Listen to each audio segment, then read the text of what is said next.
Hello, today we are going to learn how to make a magic ring with a chain stitch. So first off, we start off by making a slip knot. We are going to put our hook in, and then we are going to chain 4. 1, 2, 3, 4. I have 4 chains on my hook. I'm going to take my hook and insert it into my first chain, so not the knot, my first chain, and I'm going to make a little slip stitch here. So then I have, if we look closely,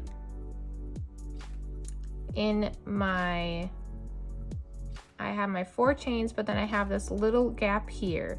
That is where we are going to be placing our next stitches in. I'm going to keep this tail end loose because we are going to have to be able to sew this top part closed.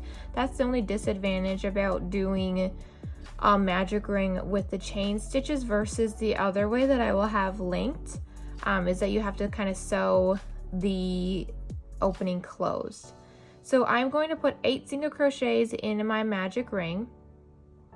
So I'm going to insert in the middle of my ring, and I pull up 2 loops and pull through both.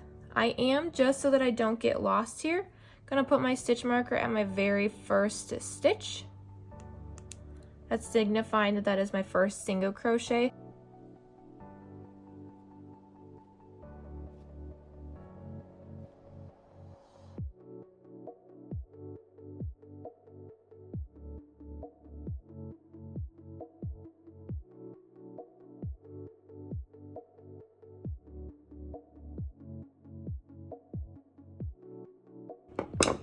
So I was counting before, but here we go again. We will count again. We have 1, 2, 3, 4, 5, 6, 7, 8. Now I can't pull this string tighter in order to close this opening here, so that's why then we would have this string and then we could sew this part closed. That's the only disadvantage about doing the chain for a magic ring. It is easier for beginners to do it this way. But again, you just have that added step of having to sew this opening closed.